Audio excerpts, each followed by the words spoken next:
Buenas noches, bienvenidos, gracias por venir. El esfuerzo de superar la lluvia en Madrid, que sé que cuesta mucho más que en el norte, como transcurre que en Donosti. Bueno, quería agradecerle, no pasa nada, a Amelia Serrayer y a Adriana Davidova, que hayan querido presentar estos libros que tienen algún punto común, que ya ellas lo explicarán mejor que yo. Es Alerta Latido de Adriana Davidova y Requiem y Marmitaco de Amelia Serrayer, o Serrayer Calvo, porque hay distintas versiones, pero el título de la tapa del libro dice nada más que Serrayer. Así que agradecerle a ustedes y a ellos, y bueno, vamos a escucharlas, que seguramente dirán cosas más interesantes que lo que puedo escuchar. Muchas gracias. Muchas gracias. Contamos solo un segundo. Primero, gracias a todos los que estáis aquí. Es porque creo que nos queréis a las dos, o por lo menos cada uno a una, o a las dos y mucho. Muchísimas gracias, porque son tiempos convulsos en todos los aspectos y es un placer estar aquí. Es verdad que llevamos mucho tiempo planeándolo y a mí solo me gustaría muy brevemente introducir cómo nos conocemos, Amelia y yo. Nos conocemos gracias a mi madre, la poeta Zivka Baltajeva, que era como amiga de Amelia previamente, y nos conocimos, nos habíamos visto creo, pero nos conocimos saludándonos en un homenaje a un poeta increíble y maravilloso búlgaro que se llama Hristo Botev. Y ahí hablamos por primera vez y luego creamos como un lazo muy mágico, casi como juego de identidades, Amelia y Adriana, y a la vez Amélie, por muchas razones, y Alicia, porque yo escribía por aquel entonces una columna literaria en Libertinajes que se llamaba Alicia en la realidad, que daba pequeños deberes. Y entonces creamos aparte, es verdad que las dos tenemos un lado muy serio, muy hondo, muy tímido si lo quieres, pero a la vez un lado salvaje, travieso, provocador, en el cual Alicia y Amélie se encuentran y juegan.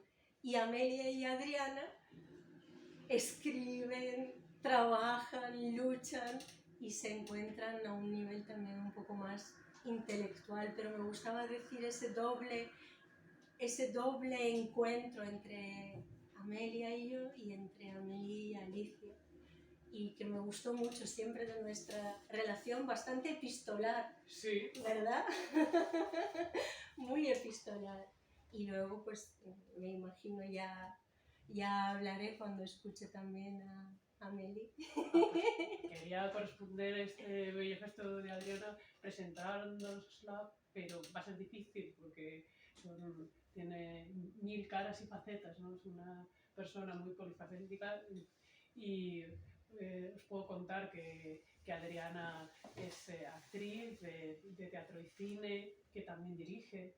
Os puedo contar que recientemente ha ganado un premio de poesía importante, Argentina Rubiera, y por una vía precisamente Mujeres Silenciadas, y también será verdad. Tiene ya muchos libros publicados. A mí me hace gracia que debutó con Hacer al amor a un ángel hace mucho tiempo, unos cuantos años. Una niña. Sí. Y pasados unos años escribió, sin embargo, Matar al amor, hablando de ese lado provocador. Sus libros han estado siempre muy celebrados. Tenemos también la obra de teatro que escribió, Lapidada, impactante, que todavía se sigue representando. Esperemos que este año, cuando nos acerquemos al Día de la Mujer, y siempre con su pareja artística y no solo, ¿no? En ese juego de la realidad y la ficción de Berto Raval. Y aparte, pues este libro que es emocionante por un lado y que también hace reflexionar y te pone la piel de punta, como es Alerta Latido, que es la última sorpresa y joya que nos ha dejado. Y bueno, Adriana también es una persona comprometida, que ha investigado a fondo temas complejos, ¿no? Como la trata de las mujeres, la violencia, es madre, protectora, porque su familia está en una saga artístico-intelectual, entonces pues su hijo Daniel Raval, bueno, hijo también de Liberto y nieto de Zivka, Daniel Raval David, pues es un grandísimo actor y escritor, como no podía ser de otra manera. Y bueno, pues tenéis varios mundos en una persona de los que solo he ofrecido una pequeña pincelada. Me he puesto roja, ama como un tomate, muy emocionada. Te agradezco muchísimo esas palabras, porque la verdad es que es muy emocionante y muy rico que alguien diga esas cosas y de corazón, como lo que acabas de hacer tú. Te lo agradezco muchísimo. También lo diré ahora en el texto que quiero leer, porque yo generalmente hablo, no leo, pero con lo que está pasando en las últimas semanas estoy realmente muy removida y quiero, antes de todo, leer lo que no quiero que se me olvide y luego pues también me imagino fluiremos. Te agradezco muchísimo y ojalá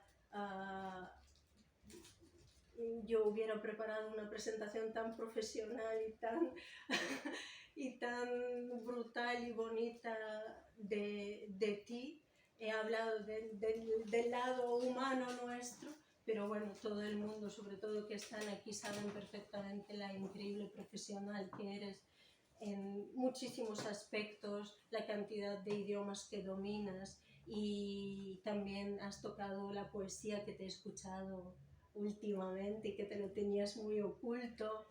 Traduces, escribes ensayo, pensamiento y emoción y creo que nos unen muchísimas cosas.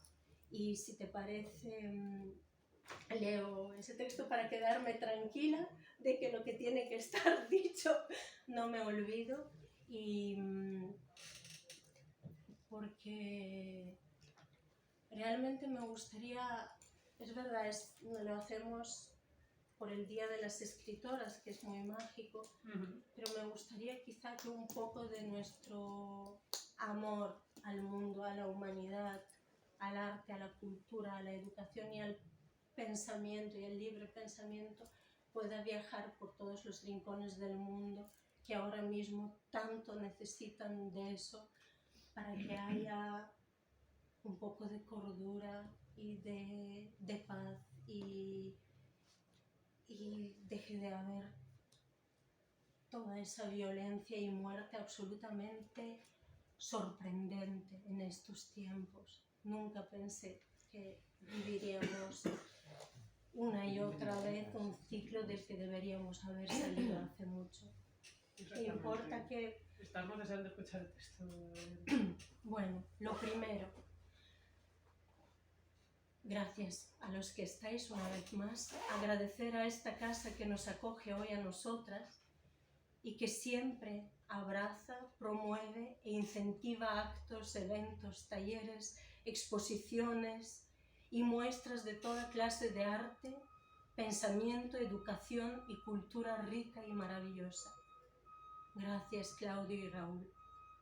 Así que gracias una vez más por acogernos, festejando el Día de las Escritoras, que fue este recién pasado martes 17 de octubre, creado como un homenaje a Santa Teresa, que aportó conscientemente y también de una manera, incluso a su pesar, muchísimo al humanismo como ser humano, como persona valiente y arrojada, como mujer, como visionaria, como escritora, como libre pensadora.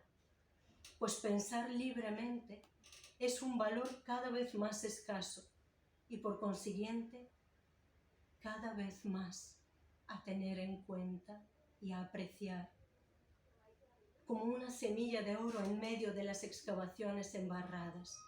Gracias también a Amelia por tener esa idea de aunar fuerzas como mujeres y como autoras y también confrontar nuestros respectivos libros creados desde el confinamiento, cada una en un lugar físico distinto y con las circunstancias particulares, aparte de las que nos igualaban a todas y a todos.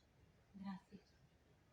Es un placer y un privilegio estar aquí y ahora, ser de las que pueden contar no solo lo que pasó en aquel momento, sino lo que está pasando ahora mismo, en esos precisos instantes.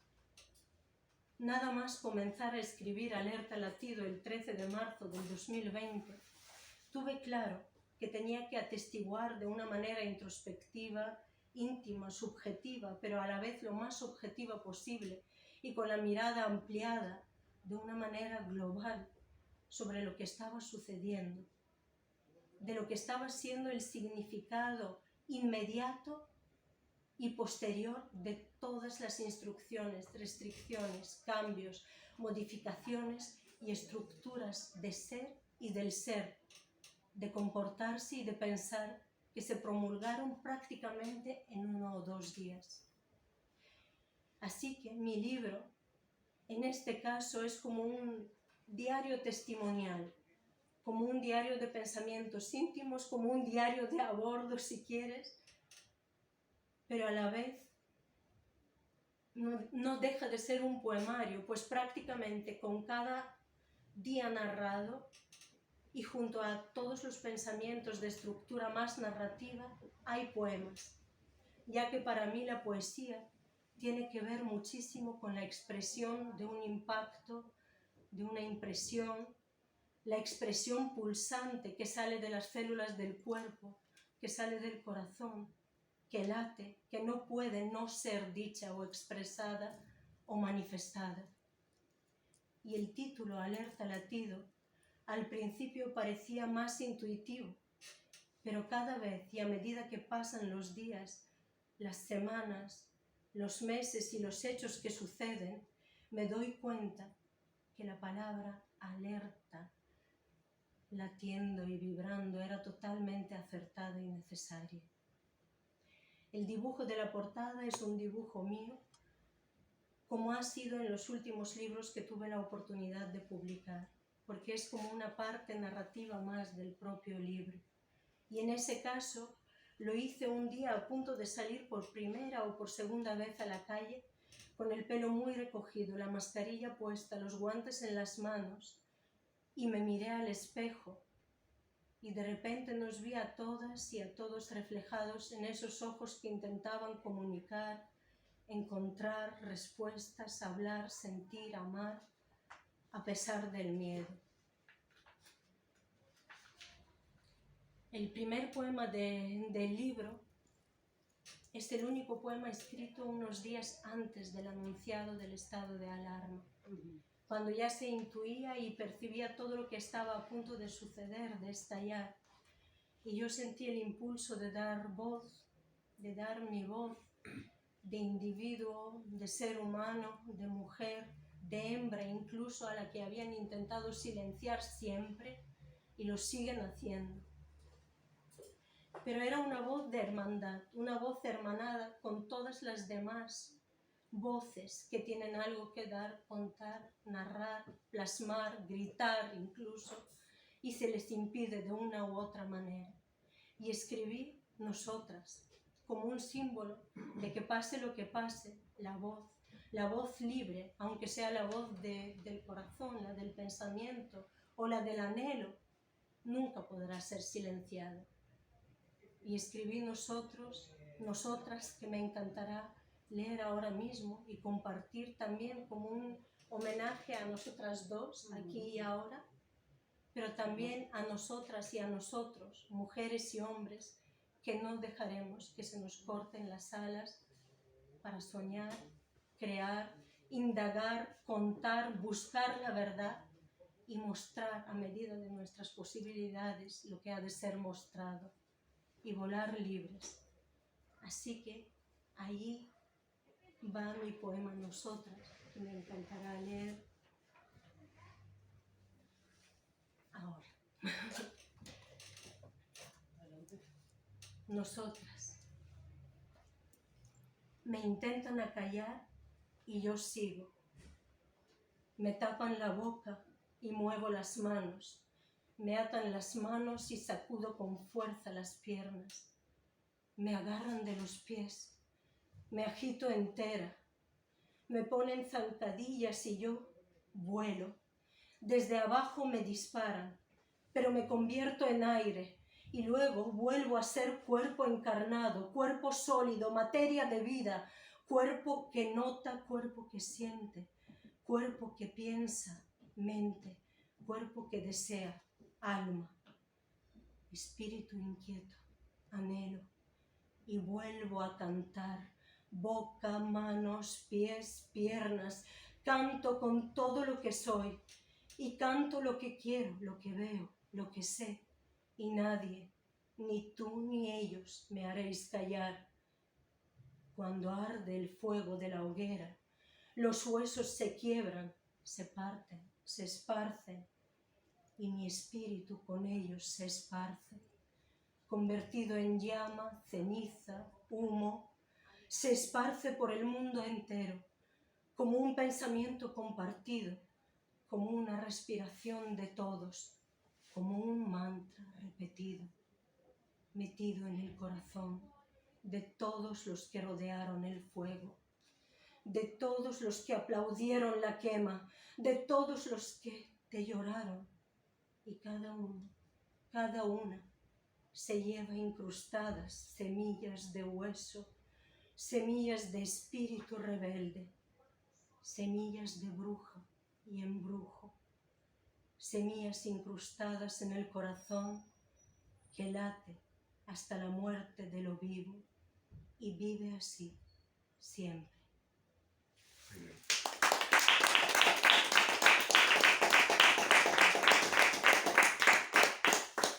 Bueno, pues conmocionada y también escoreada por tu hermosísima poesía, quería agradeceros a todos vosotros la asistencia, por supuesto, nuevamente a nuestros libreros de referencia, Claudio y Raúl, este espacio tan bello que lo hayan destinado para una celebración tan hermosa.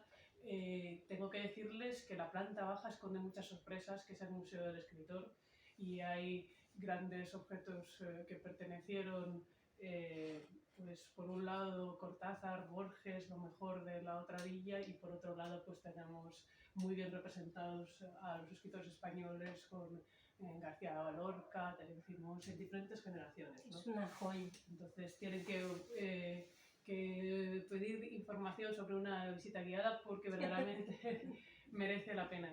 Y es como comentaba Adriana, también es un lugar hermoso para talleres de diverso tipo, desde la traducción.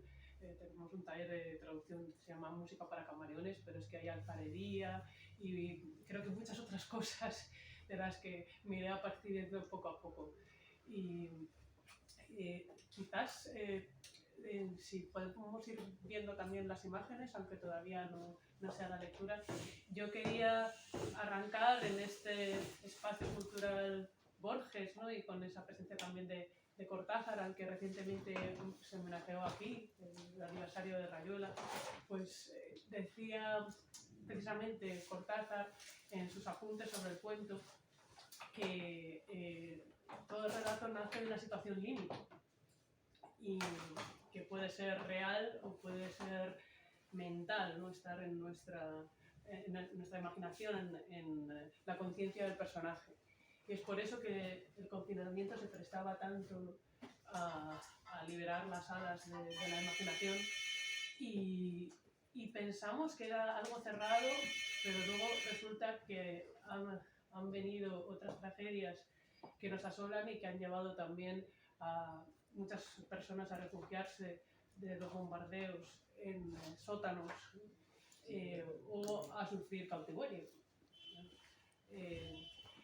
Y el caso es que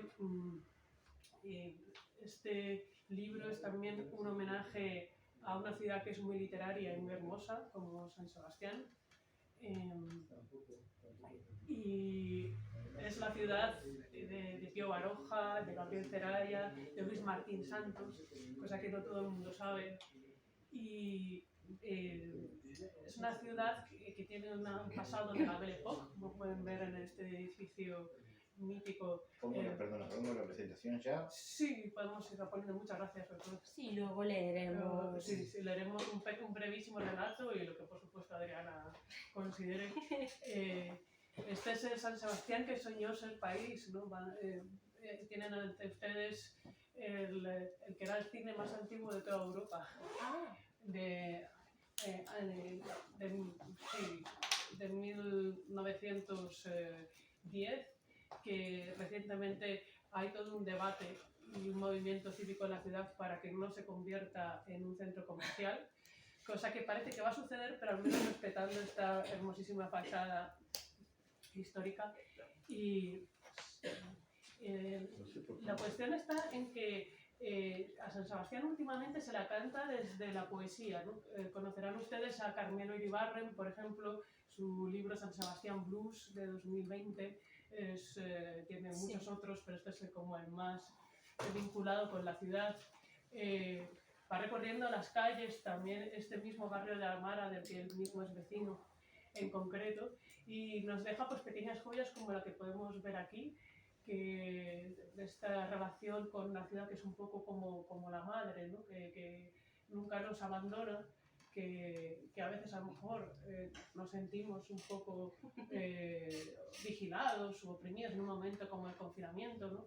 Pero que es inolvidable, es nuestra raíz, es nuestro mejor lado, ¿no? Y como él dice, fantaseo con irme a vivir a otra ciudad, pero no se me ocurre ninguna, ¿no? No se puede decir más claro ese vínculo tan sentido que tiene Carmelo Iribarren, que sigue residiendo, por supuesto, en San Sebastián, es un gran paseante, aparte de poeta. Y también tenemos a otro poeta donostiarra como es Kepa Lucas, que pinta, un poco como Adriana. Él, en su libro Final de Trayecto, precisamente al mismo barrio donde está situado mi libro, le dedicó dos poemas muy sentidos. Uno es San Sebastián 1936, donde narra como el fusilamiento de su abuelo. Y ahí pueden ver una cita, porque es un poema más largo, ¿no? Mi abuelo fabricaba gas, sus huesos todavía buscan la luz y el aire su sitio entre las flores. También Kepa Lucas pinta unas hermosas estampas de la ciudad y yo sentía la necesidad de cantar esta ciudad, pero en narrativa, porque ahora mismo tiene, como vemos, grandes poetas, también Félix Maraña. Y sí, que también es algo que nos une. Efectivamente, Félix que Maraña hizo el prólogo y a la vez es miembro del jurado de un premio literario del que yo también soy miembro del jurado. Es otro lazo, otro vínculo, otro hilo de unión. Exactamente, ¿no? Entonces, la verdad es que yo pensaba, digo, bueno, tenemos el Brooklyn de Paul Auster, tenemos el Montmartre parisino que tantos artistas, porque no solo escritores, ¿no? Y directores de cine, pintores han cantado, ¿no? Y por qué no escribir un libro como, sobre el barrio de Amara, que tiene un libro que está situado además en el confín. Dicen el poeta Mario Obrero que San Sebastián son por lo menos dos ciudades, ¿no? Entonces esta dualidad la representa muy bien el barrio, porque empieza en la parte de Belle Époque, en la parte tan francesa, burguesa, hermosa que tiene la ciudad, que ya de forma natural por sus montes, su playa, la bahía de la Concha es hermosísima, y luego acaba en la estación de tren donde ya vemos lo que es Amara Nuevo, Amara Berri, que es un barrio obrero donde estaba la fábrica de gas, un barrio que ya pueblan todo tipo de personajes, que en su momento había muchas chabolas llenas de barro, donde ya no huele tanto a sal, sino que se notan más las inclemencias del tiempo, ¿no? La humedad se cala en los huesos. y tuve la suerte que la portada y ilustraciones de este libro son obra de otro artista donostiarra, Caniz Beruna, que es su seudónimo artístico, que se llama José Echevarría. Entonces ven que la portada está concebida como uno de sus cuadros, ¿no? Es bastante original el asunto, se puede desplegar y él se tomó el trabajo de leerse el libro entero porque están reflejadas diferentes historias. Captar, pueden ver también el Bellas Artes, ya que sucede gran parte de la acción son los vecinos del mismo bloque de edificios que se encuentran y desencuentran durante el confinamiento y frente al Bellas Artes, en el link de eso, de Amara Zagarra y Amara Berry. Y Caniz Beruna pues también tuvo a bien sustituir la tradicional fotografía de los escritores por una caricatura hecha con mucho cariño que podrá mostrar también Claudio a continuación. Y esta es otra de las pequeñas sorpresas que lleva este libro. Y uno de los mejores regalos sin duda fue el prólogo de Félix Maraña, que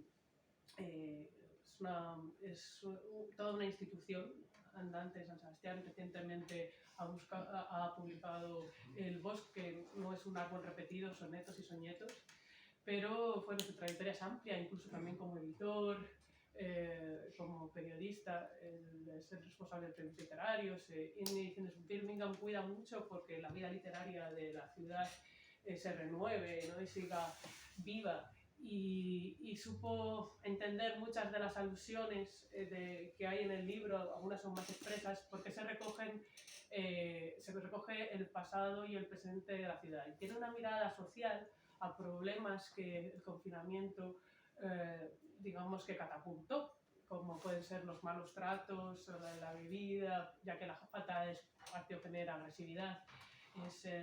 Esas mujeres silenciadas de las que hablaba Adriana, pero también es un sitio de reconciliación, donde este pasado de terrorismo y de frentismo, ¿no?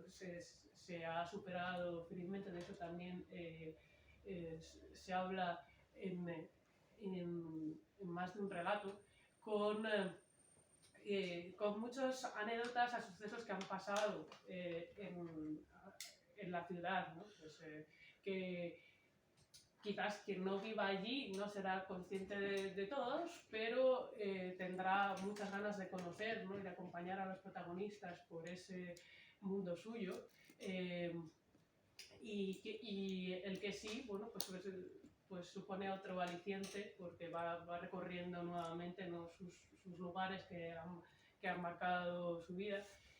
Y nos queríamos leer un relato que se titula Un ciclón en la sombra.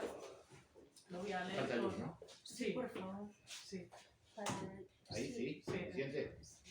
Simplemente decir que no es bonito o extraño, por lo menos especial, que estando cada una encerrada en una ciudad de la que por lo menos en Madrid no se podía gozar.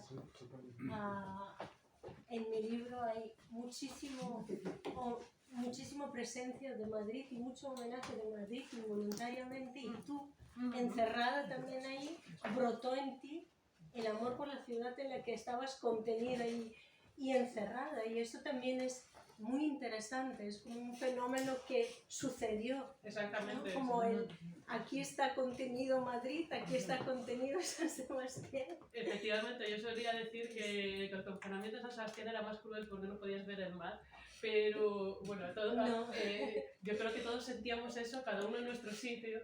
Luego esto me ha llevado a chistes. Por ejemplo, Fernando Sabater, que es compañero de la Asociación de Escritores de Euskadi, pues él decía: prefiero estar confinado en San Sebastián que libre en cualquier otro sitio. Y imaginen si no hay ese cariño a la ciudad. Efectivamente, del que hablaba Adriana, ¿no? Entonces ahora queríamos leer un relato que es breve y que es ágil, con la inestimable ayuda de Luis Viviante. Un aplauso para él. Y Y es un relato que, por esa formación eslava que compartimos también Adriana y yo, es también un pequeño homenaje, ¿no?, a un gran autor ruso, Mikhail Bulgakov, Corazón de perro. Y bueno, no les desvelo más, que mejor será leerlo. Un ciclón en la sombra. Maite bajó las escaleras corriendo. Y ya podía hacerlo, porque su cachorro Renton le llevaba un tramo de adelanto. Antes le hubiera atado en corto con un grito. Ahora ya deseaba tanto como él pasear un rato por la desierta ciudad y sentir la brisa enredándose por su largo cabello. Al llegar a la calle, Renton se detuvo bruscamente. ¿Por qué mi amita no me ha increpado? Y peor aún, ¿cómo es posible que la chavala más veloz del Santo Tomás haya quedado a la saga? Últimamente pasan cosas tan raras que si no fuera por el piar de los pájaros y el sol que extrañamente inunda la ciudad, perdería el apetito. Un minuto y ya estaban listos para recorrer en solitario toda la calle Moraza. Renton pegaba brincos de alegría de ver las calles sin apenas obstáculos. Ya estaban a la altura de Urbieta y ni siquiera se habían cruzado con un coche. ¿A dónde me llevará hoy mi amachú? Se preguntaba, porque para desahogarse y misionar prefería sin dudarlo el parque de Amara. Pero la plaza de Aso tenía el encanto de coincidir con su perra favorita, una bulliciosa cocker spaniel de nombre Mafalda. Renton intuía que Mafalda le olía desde la distancia. Y eso que solo se conocían de algunas semanas. Al principio le había traído de Mafalda su coqueto desparpajo. Pasó un día hasta que jugaron con el mismo palo, y desde entonces, siempre que se cruzaban, Mafalda había armado un lío, siempre en el ojo del huracán. Durante el confinamiento, Renton echaba de menos aquellas persecuciones, los celos de ver a la cachorra ladrar alegremente a un mastín, o la risa que le entraba ante los tirones que Mafalda solía darle a su dueño, un treintañero cántabro llamado Sergio. Las hembras son caprichosas, Pensó meneando la cabeza. Maite le conocía bien y advirtió aquel gesto de tristeza.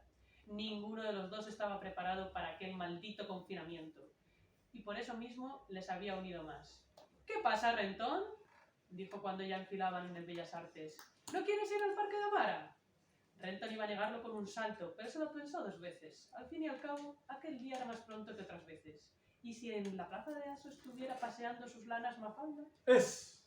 Negó con un rotundo ladrido.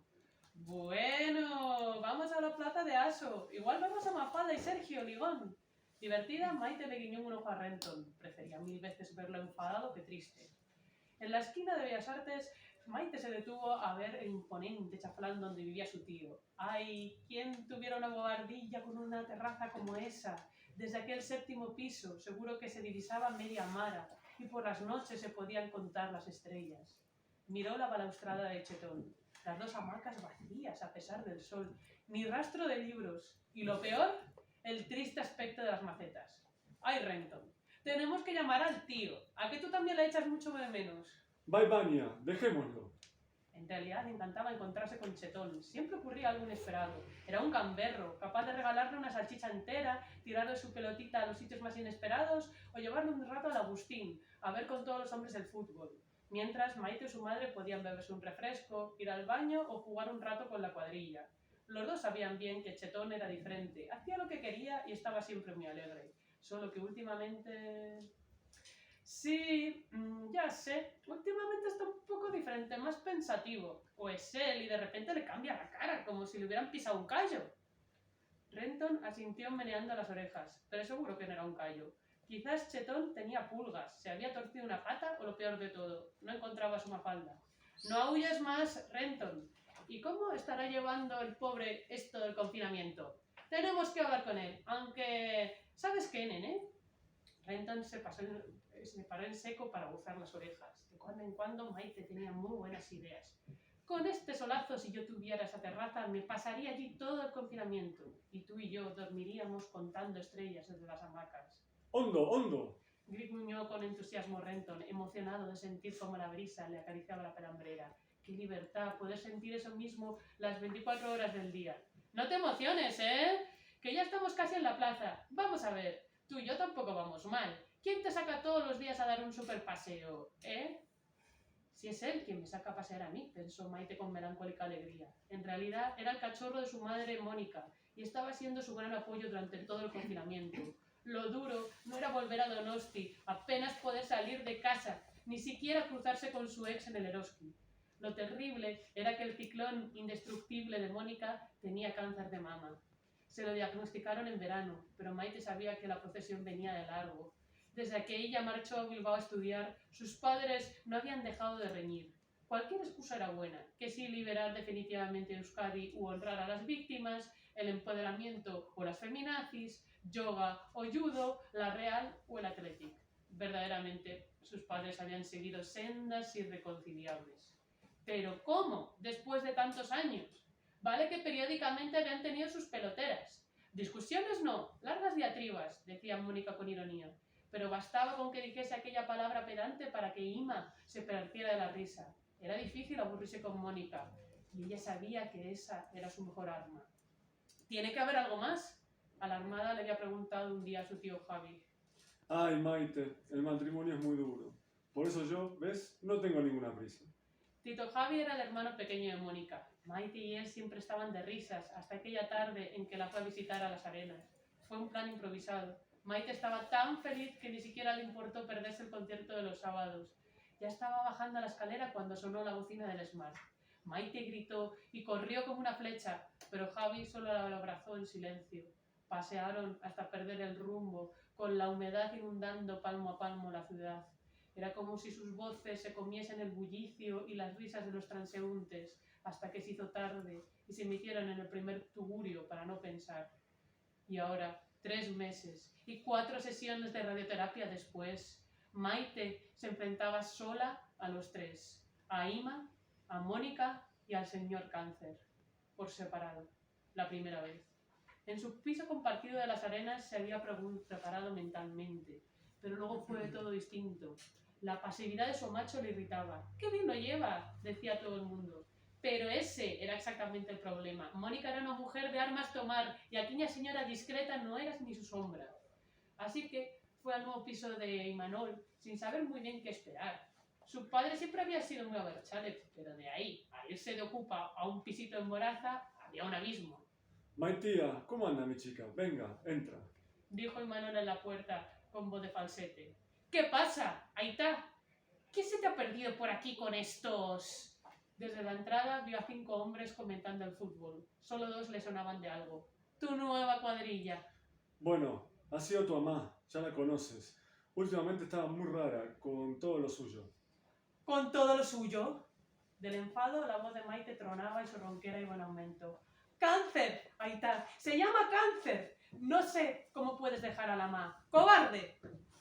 Todo el día mentalizándose para no decirlo y solo había tardado 2 minutos, se dijo Maite para sus adentros. Lo peor es que se había disparado y necesitaba seguir, incluso insultarles a aquellos semidesconocidos que la miraban aterrorizados mientras subían el volumen del televisor. Cobardes también, los hombres son todos unos débiles. Oye, ¿tú que me has llamado? Haz el favor de mirarme cuando te hablo. Tu Aitá es menos que todo un cobarde. ¡Le has dejado sola! ¡Justo ahora! La voz de Maite parecía un animal herido. ¿Quieres dejar de decir tonterías y pasar al salón de una vez? No, mejor no me interrumpas el fútbol. Vamos a la cocina. Tú y yo a charlar de cáncer y de otras muchas otras cosas, ¿eh? Inma pasó el brazo sobre Maite, que de inmediato se recompuso. La nobleza de su Aitá le daba fuerzas. Quizás acabase volviendo a casa, pero para eso aún quedaba. Así que con extraña suavidad le apartó el brazo y dijo, aparentando seguir muy ofuscada: «No, yo me voy.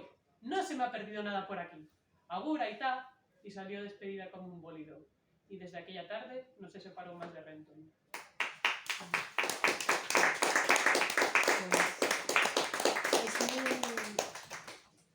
Es complicado volver a conectar con aquellos tiempos del 2020, pero es bonito porque hasta en eso se genera un diálogo heterogéneo de cómo cada uno reaccionó en aquella etapa absolutamente, por lo menos a mi entender, tal y como yo lo percibí, novedosa y que señalaba pues realmente todo lo que después, por desgracia, ha ido pasando, pero es verdad que nadie sabíamos si iba a haber ni siquiera mañana. Y aquí en Madrid fue también muy duro para los que no teníamos el perro, pero también porque había una vivencia en mí, se producía una vivencia doble. La vivencia inmediata del propio y de lo cotidiano, con suficientes problemas de lo cotidiano, de estar encerrados en un espacio muy pequeño, de me pondré enfermo, no, sobreviviré, mis seres queridos, qué está pasando, muertes, todo. Pero también había una vivencia que yo sentía en paralelo, como de todo lo que dije antes en el texto que leí, como de una sensación de inquietud como más global, de la necesidad de que a partir de ese momento realmente la noción de estar alerta, pero alerta en el sentido, ahora lo veo incluso puede ser positivo, alerta de poder discernir solos toda la realidad, que ya es difícil porque la percepción de qué es real ya de por sí es muy complejo y es algo muy individual, pero de conceptos, de ideas, de ideologías, de sucesos, de personas incluso, como tener la capacidad de observar, escuchar y decidir por uno mismo para seguir adelante. A mí me gustaría, voy a leer un poquito, como tú lo has leído, me voy a dar un poco también de tiempo para hacer ese diálogo de los dos libros y de las dos identidades, tuya y mía. Sí. Me gustaría leer a quién va dedicado este libro, y luego leeré solo de los primeros días del confinamiento, porque es un libro, ya lo decía antes, un poco como diario de a bordo. Puede que suene frívolo, pero no, porque sin los diarios de a bordo, de muchas aventuras, de muchos sucesos, de muchas cosas nuevas que ocurrieron, que la gente no sabía lo que se iba a encontrar, los diarios de a bordo han dejado mucha información. Y yo, cuando declararon el estado de alarma el 13 de marzo, dije, no sé si vamos a volver a salir. También es mi propia alma dramática también, y la sangre eslava, la sangre sefardí, de orígenes de Béjar, la mezcla de otras sangres, pero no sabía, y creo que no era algo mío, pero nos hemos olvidado, gracias a Dios, nos olvidamos muy rápido para algunas cosas de lo malo. No se sabía si iba a haber un futuro. Como individuos, cada uno por sobrevivir, ya por el hecho del COVID en sí, y como especie y como sociedad. Entonces me gustaría, yo observaba desde mi pequeño espacio y desde el balcón, y escuchaba y veía, y me conmocionaban mucho las historias de la gente cotidiana, aunque nadie es cotidiano, todos somos particulares y especiales, pero de la gente que no tenía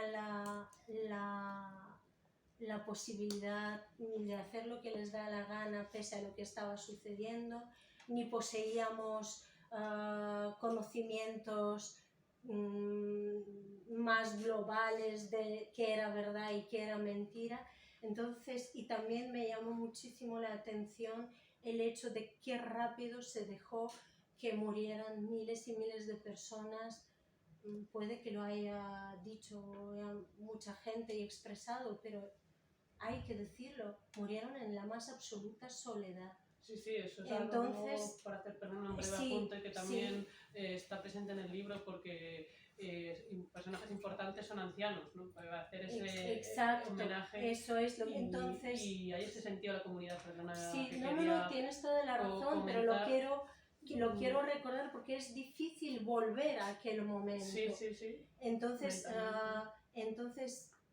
pues Alerta Latido va dedicado a los héroes de lo cotidiano, a las mujeres, hombres, niñas y niños, héroes de lo cotidiano.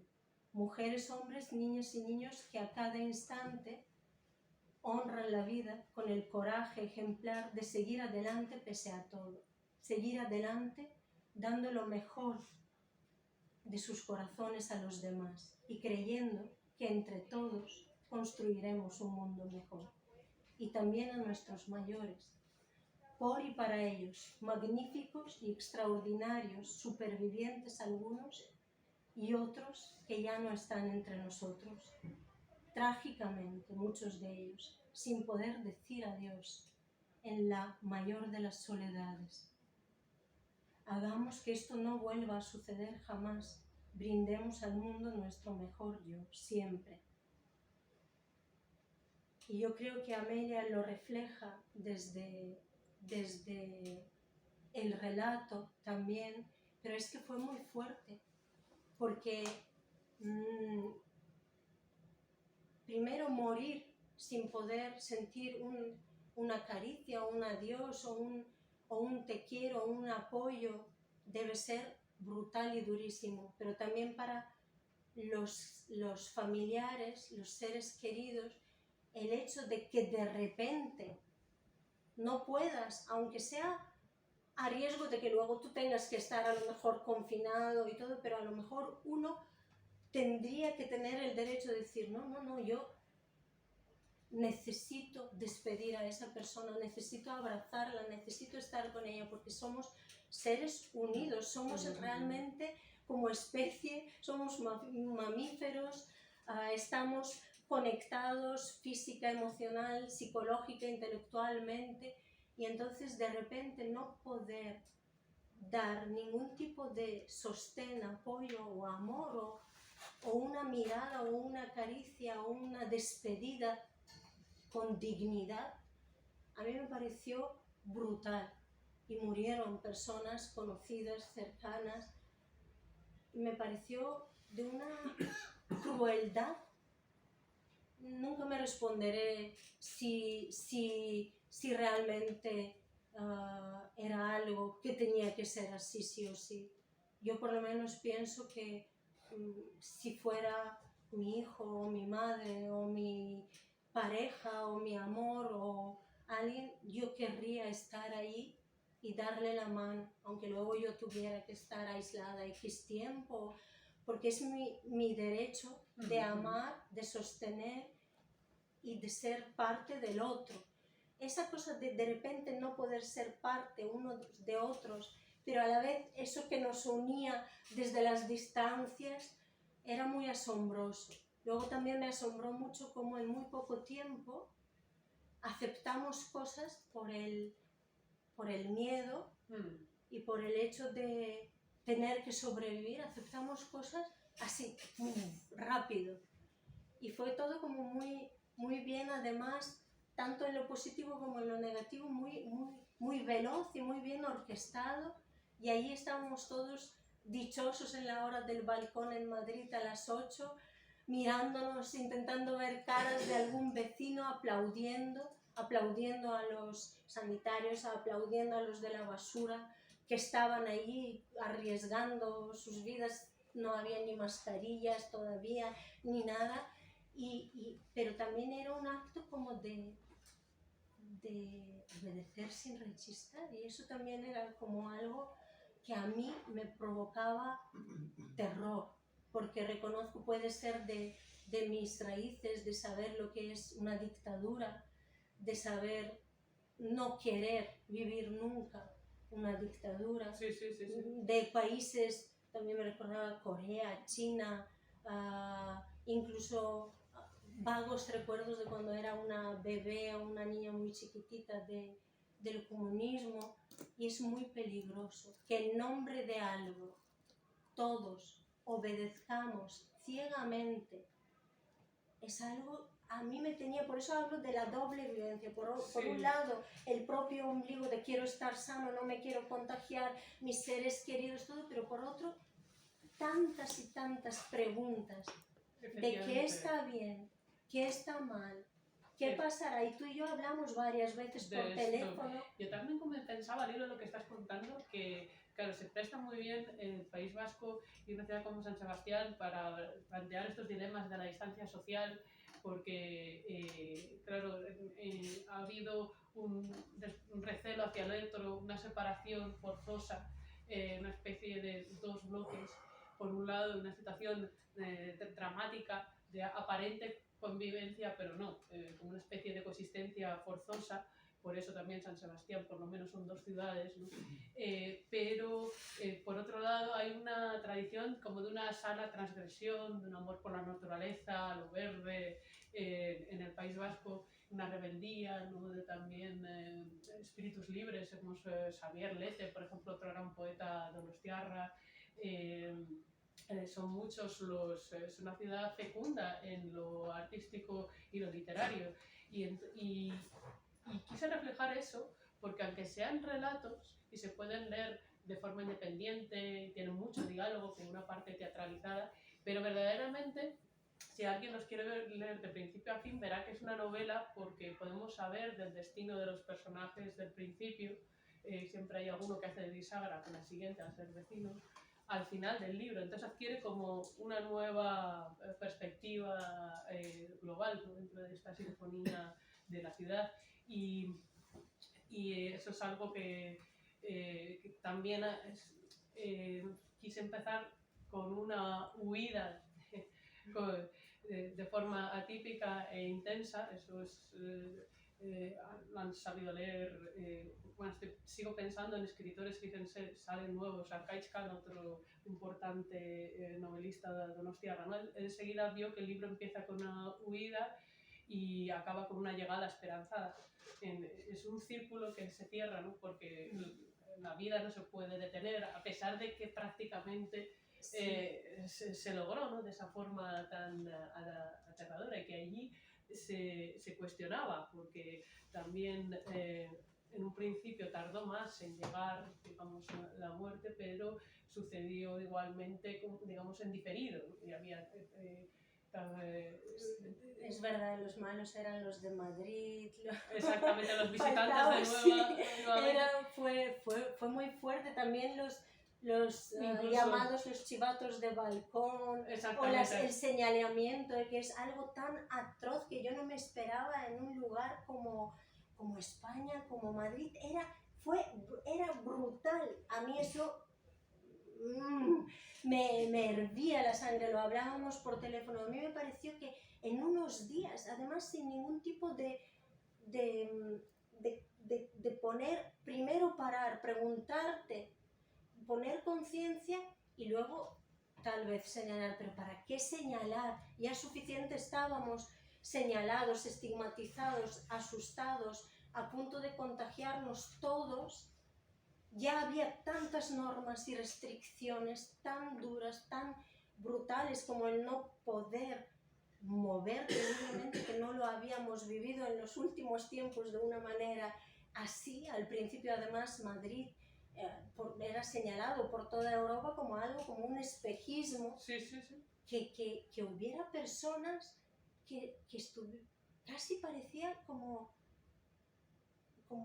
la felicidad en esa especie de estado paternalista. A mí me recordaba mucho, pero peor, a una película que se llamaba Underground, de Kusturica, donde ellos vivían, había toda una sociedad bajo la tierra, y los alcaldes, los ricos del pueblo estaban arriba viviendo su vida felices, ganando dinero, viviendo normal, y tenían a unos abajo a los que les habían engañado, creo, corrígeme si me equivoco, que había habido una guerra que habían ganado los nazis, que no se podía salir, que el mundo era peligroso, y les tiraban cosas, abrían la puertecita, y todos le querían, le adoraban, porque vivían en una sociedad absolutamente paternalista, en la que lo que se les decía era ley, era verdad, sin ningún tipo de cuestionamiento, y eran como...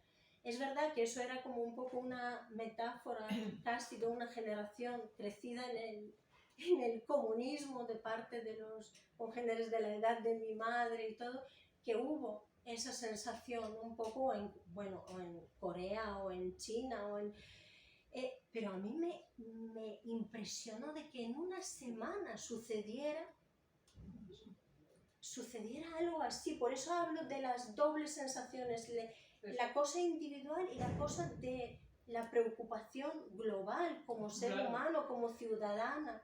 Estaba letargado. Sí, que se crearon Estaba letargado, se despertó nada más. eso A mí me es. recordó también Eso Metrópolis de Fritz Lang, que También, es también. como un submundo. También, ¿no? Y también la Deshumanizado, sensación, sí. a Amelia y yo lo hablábamos mucho, yo añoraba muchísimo la naturaleza, lo que Sí. tú has dicho, y cuando no se podía tocar al principio, cuando nos dejaron salir por franjas de edad y todavía teníamos que llevar guantes y no se sabía, no se podían pisar las zonas verdes, lo cual era una paradoja impresionante, teníamos que correr todos juntos para contagiarnos muy bien y las zonas verdes estaban prohibidas y había policía que gritaba.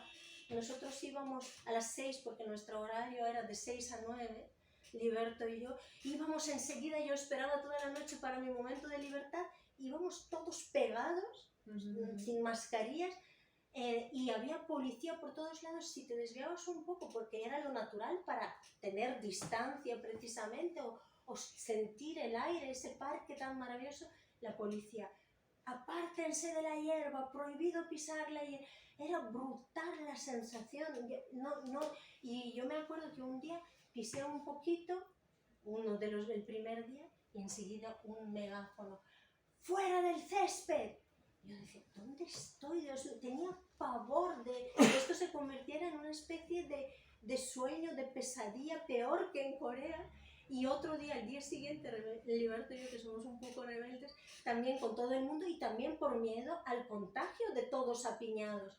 Nos apartamos un poco corriendo, pisé un poquito el césped en una zona y una señora, que se supone que tenía mucho miedo y que tenía que guardar distancia con nosotros, se acercó, me vino aquí y dijo, en el césped no, está prohibido. O sea, gritándome a la cara, respirando mi aire, con lo cual no era una lógica, no era un cuidado por la salud, ni la suya, ni la mía, ni la de él.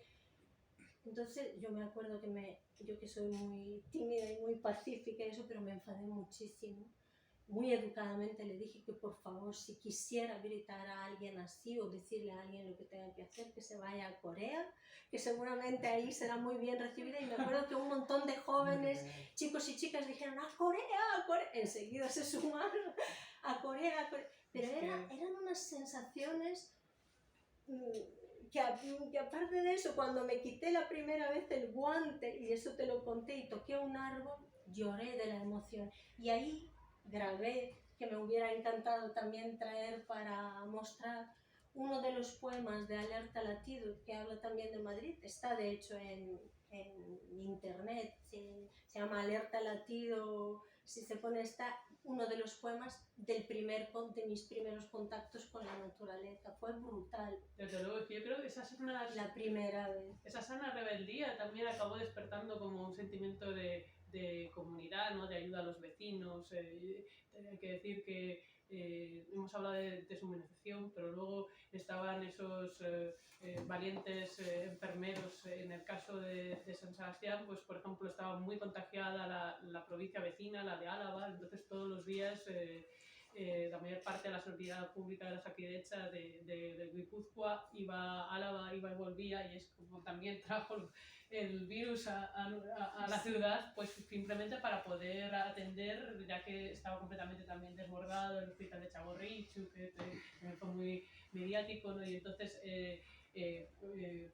con total conciencia de lo que hacían, a lo que se exponían, entonces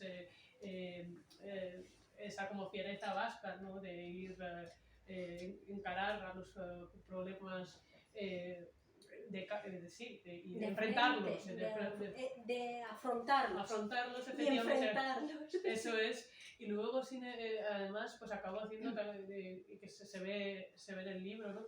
Acabó haciendo también que conociéramos más a nuestros a veces a nuestros vecinos, ¿no? Pues, en nuestra casa teníamos préstamos de libros, por ejemplo, compras a los mayores, son pequeños detalles que todos habéis experimentado, juegos para niños, por ejemplo, también, Y bueno, entonces sentíamos ese otro lado de la ciudad muy humanista, que es una ciudad poética que llena de la metafísica y la belleza sin pretensiones de las esculturas de Chillida, por ejemplo, ¿no? Que es ese hierro que se va fundiendo con la naturaleza y que es para todos, parte del espacio común, que está al aire libre, públicamente, pues en cierta forma es como si la ciudad también latiera y se desarrollara según poco a poco se va oxidando y fundiendo con la roca Sí. el hierro del Peña de los Vientos de Chillida o de las esculturas de Jorge Oteiza, por ejemplo, que es también un gran ¿Tú cuándo poeta. pudiste dar tu paseo, tu primer paseo? Uy, pues... ¿Cuánto tiempo pasó? Efectivamente pasó tiempo, además en mi caso vivo justo enfrente de la Archancha, con lo cual había Sí, pues, un coche otra patrulla. coincidencia, nosotros estamos enfrente de la escuela del ejército. Evitando los paseos, y entonces es triste decir que por un crédito bancario es lo que me permitió poder recorrer la bahía y dar mi primer paseo en condiciones hacia el barrio de la Mara y hacia el centro de la ciudad. Y volver. Exactamente. Y que fue efectivamente con una experiencia sensorial, que ¿Verdad? Teníamos los sentidos aguzados y que me pude además de pura casualidad encontrar con alguna amiga que parecíamos veteranos de guerra, más que otra cosa, que en su caso tenía que hacerse una prueba médica y yo pienso que en el fondo podría parecer que estos libros que abordan una situación tan excepcional son rehenes del tiempo, pero son un testimonio y, como hemos comentado, ha habido un cambio social, hay ahora situaciones análogas y sí, creo que en mi caso había también una mirada para diferentes pequeñas enfermedades, o hay una persona con Asperger, el Alzheimer está en el libro, y para demostrar que de cerca nadie es normal, pero también las peculiaridades son las que nos hacen diferentes, y en nuestra debilidad está nuestra fuerza, ¿no? Y también es ahí como empatizamos con el otro y nos necesitamos mutuamente. Esto es algo que también, por ejemplo, la premio Nobel polaca Olga Tokarczuk cuenta muy bien la fuerza de las minorías, de las mujeres. Hay un personaje importante en el libro que está también desconcertada porque está embarazada en medio de todo este caos. La emigración, que se vive diferente en el País Vasco porque quizás ha llegado más tarde, ¿no? Pero que ya está como plenamente integrada. Y los pequeñajos, los niños muy chiquitines, exactamente. Los bebés que crecieron en eso entre los 5 y los 2 añitos que tenían, era asombroso porque estaban realmente, y seguramente habrá efectos posteriores, pero era tremendo porque no podían, de hecho se demostró que no podían desarrollar adecuadamente su lenguaje, su movilidad, porque claro, veían a su alrededor solo los ojos de los adultos. Entonces la cosa del primate, de imitar para hablar, para expresarse, para expandirse, o la cosa de ser abrazado, la cosa esa de ¡ay, qué bebé! Y pasárselo de una amiga a otra y todo, y sentir como en el grupo de monitos, eso no podía suceder. Entonces esos muy chiquitines a mí se me partía el alma, el corazón, porque estaban como diferentes, estaban como tocaditos ya tan chiquititos y buscaban ahí con los ojitos estaban muy serios, siempre la mayoría de los bebés de esa franja de edad, porque estaban justo en el momento del desarrollo. Y también muchos de los escritos, de los pensamientos de Alerta Latido van dirigidos a ellos, hacia la posibilidad de presente, de futuro, porque al fin y al cabo yo creo que, bueno, después he visto que realmente no ha habido una mejora en la especie, pero yo creo que es nuestro deber, incluso desde cada pequeño lugar, cada uno que puede, como crear una posibilidad de futuro para estos que hemos dado al mundo, a esos pequeñitos que estaban justo ahí. Entonces también hablando, es que es mucho, Sí. y se van a enfadar Claudio y también En una con nosotros, pero es verdad que se despertaron muchas líneas, o sea, como en una cosa lineal había como muchos campos de profundidad. Tú misma has mencionado varios, yo vi varios. También Alerta Latido, que empezó el 13 de marzo, cuando se declaró el primer estado de alarma, tiene mucho que ver con los pulsos de la naturaleza, aunque estábamos aislados de la naturaleza.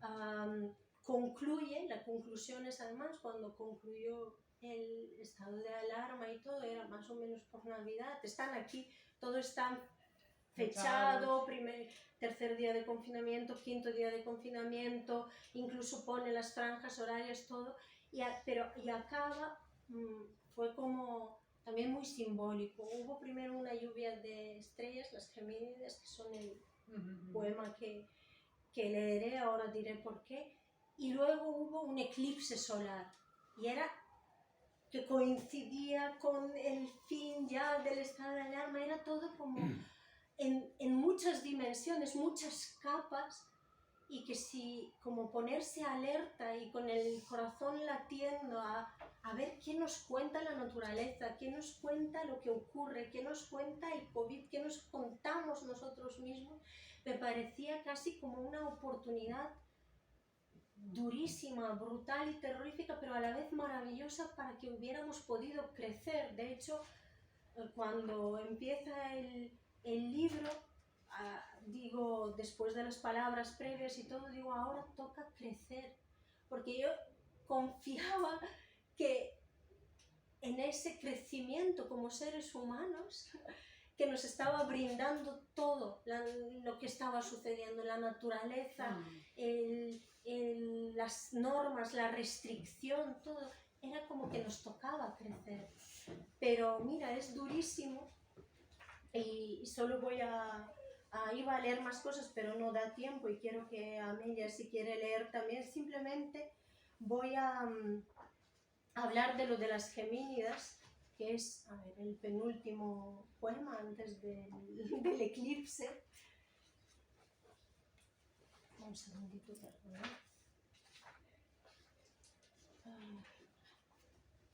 Aquí está. Estaba escrito en aquel momento, el 13 y el 13 de diciembre. Sí, me encantaría que leyerais el libro y ahí describe las franjas horarias, todo. Sin embargo, quiero leerlo hoy, no en referencia al COVID, sino quiero dedicarlo a todas las víctimas de las barbaries atroces que siguen sucediendo en pleno siglo XXI. Quiero dedicar este poema con la esperanza quizá ingenua de que de verdad estemos a tiempo de hacer esa transmutación, de crecer aunque sea un poquito. Gemínidas. Caerán veloces, fugaces recuerdos, fugaces. No hay ya espacio para la añoranza de lo que fue. Hay que pedir deseos tan rápido como la caída de esas lumínicas estelas. Pedir deseos, gritarlos si hace falta. Deseos de lo que ha de ser, de lo que será. Lo que fue no volverá, ya no. Estadísticas, informativos, noticias unidireccionadas, Miedo, miedo, gemínidas de belleza que sobrecoge el llanto, que se superpone al llanto. Gemínidas, deseos, susurros acariciados en la noche, caen, caen en forma de caricias, de espadas, de calor, caen, caerán una tras otra, hasta desvanecerse en el infinito una vez más. Quizás sea la última vez, quizás ya no haya más deseos, quizás no haya un porvenir frente a nosotros, quizás caen las lágrimas, surgen los adioses, las despedidas, para siempre. Quizás efímero es todo, somos todos efímeros, estrellas fugaces en el firmamento, un leve centello, caída y fin. Al menos habremos sido bendecidos por la belleza de las gemínidas que se irán después.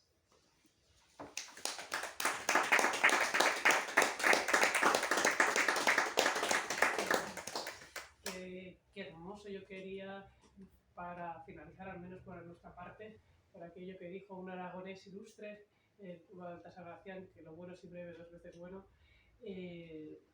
Por un lado, dedicarle un recuerdo a mi padre, que se encuentra confinado en el hospital ahora mismo.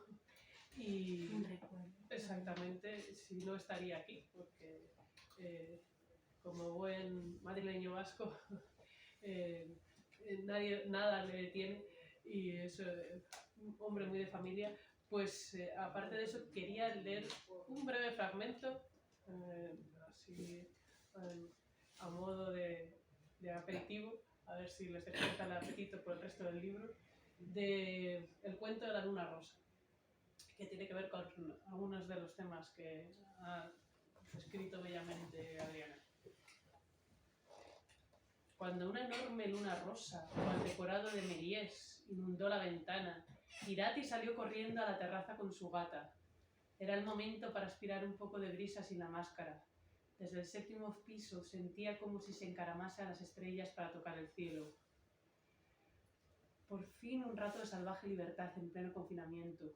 Aquella semana a Yulene le tocaba estar con su padre, pero de alguna extraña forma la sentía cerca. Estaría ahora mismo en el balcón, con sus ojos brillantes como meteoritos en medio del velo de la noche. Yulene era su sol y su brújula, fuente de tantos desvelos y ojeras.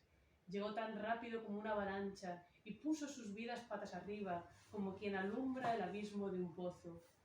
Fue entonces cuando estallaron los feroces egoísmos, el silencio cobarde de su tribal matrimonio. No es que chocaran sus deseos, es que ya no sabían soñar. Y aquella beba, medio bruja, medio hada, lloraba en medio de tanta tumultuosa soledad. Por suerte, divorciarse les había civilizado. A medida que pasaban los años, la distancia restañaba las heridas. Irati era muy trabajadora, pero Ander no se desanimaba nunca. Ella era la referencia de su hija, valiente y estable como la piedra de una cantera, y le consentía casi todo a su pequeña, torpe y dulce como un merengue. Gracias a ella, la niña no era una mimada insoportable. De su padre, en cambio, había sacado las alas para surcar los océanos y los mares.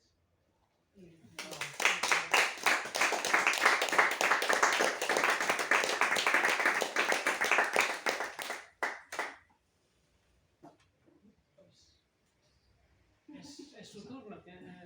Tienen ustedes la palabra.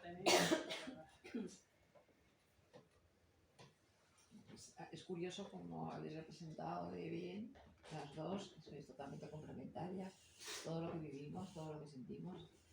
Yo lo pasé en Madrid, pero también con Amelia estaba en San Sebastián, no la podía ver. Mi otra hija, que es periodista, vive cerca, pero estaba todo el día trabajando. Y entonces yo tenía que ir a sacar la basura para verla. Una vez que fui a su casa, porque ahí había hecho comida, iba a recogerlo, me detuvieron la policía porque decía que incumplía. Digo, no, salgo de casa de mi hija. Es una mentira, pero si tengo esas cosas que pasaban, ¿no? Que también te hace sentir molesta. Tienes que tener un... Pero yo había cumplido todo, o sea, simplemente ya, porque... era bueno, tremendo. en fin, y es verdad que todo eso ahora nos parece increíble y entonces nos parece todavía más. Y me encanta cómo lo habéis representado porque